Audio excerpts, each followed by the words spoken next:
Kisah Cinta Bidadari Bercadar, episode 4. Aisyah pun keluar dari masjid dan menunggu abinya di gerbang. Tak lama kemudian abinya beserta pemuda itu pun ikut keluar dari masjid. Aisyah yang masih terpesona pada sosok pemuda itu lantas berusaha mencuri-curi pandang.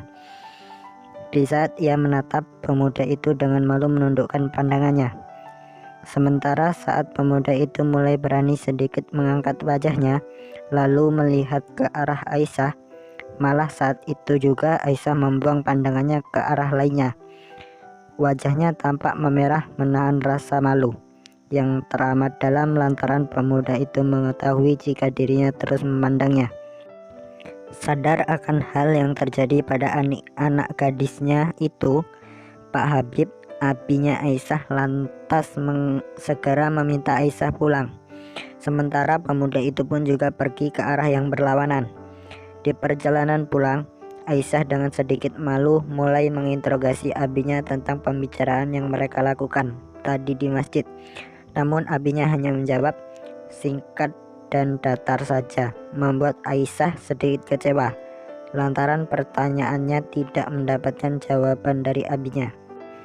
Di rumah, Umi sudah menyiapkan sarapan untuk mereka berdua. Mereka pun duduk bersama sambil menyantap makanan yang sudah disediakan. "Bi, kenapa wajah Abi seperti itu? Apa Abi ada masalah tadi di masjid?" tanya Umi sambil menuangkan teh ke dalam gelas. "Anakmu ini yang membuat Abi seperti ini. Abi malu sekali tadi di masjid," jawab Abi membuat Aisyah menghentikan sarapannya.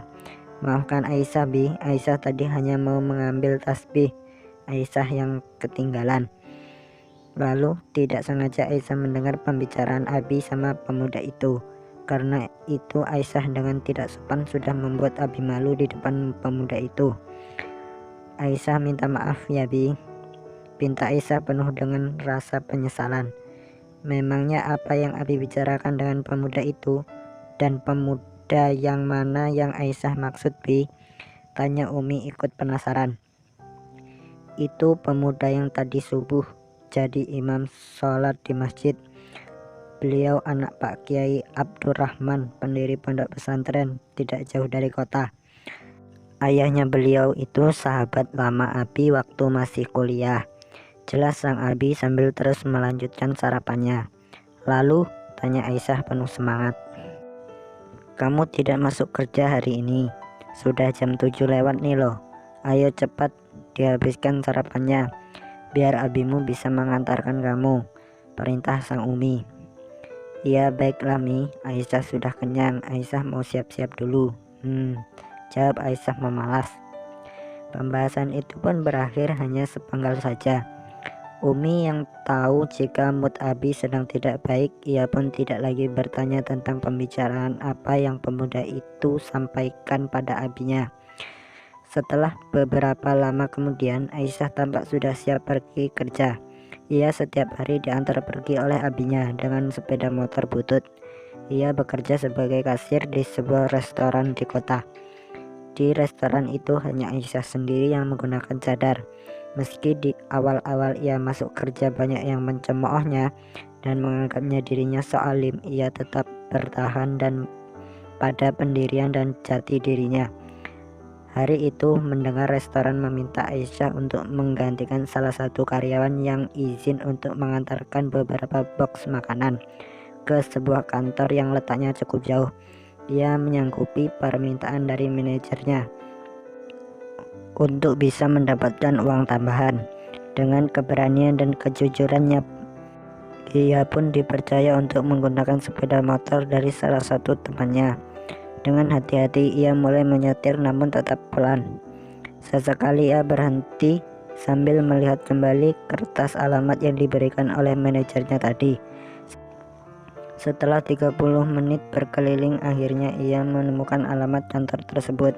Ia pun memarkirkan sepeda motornya lalu masuk ke dalam kantor tersebut. Di dalam ia bertemu dengan seorang karyawan wanita yang sedang berdiri di dekat lift. "Assalamualaikum Mbak, maaf saya mau tanya ruangan Pak Rendra di mana ya? Saya mau mengantarkan pesanannya," tanya Aisyah. di lantai 4 mbak. Mbak naik lift langsung ke lantai 4, ruang paling ujung, jawab wanita itu lalu pergi begitu saja. Aisyah terdiam membisu sambil menunggu lift di depannya terbuka. Beberapa menit kemudian lift itu pun terbuka, dan seketika itu juga ia tersentak hingga beberapa blok yang dipegang terjatuh ke lantai. Ia langsung beristighfar sambil terus menutup matanya. Mulut dan bibirnya tak henti-hentinya menyebut asma Allah. Bersambung episode 5 di video berikutnya. Yang baru bergabung jangan lupa diklik tombol subscribe dan hidupkan lonceng notifikasinya agar tidak ketinggalan video berikutnya. Assalamualaikum warahmatullahi wabarakatuh.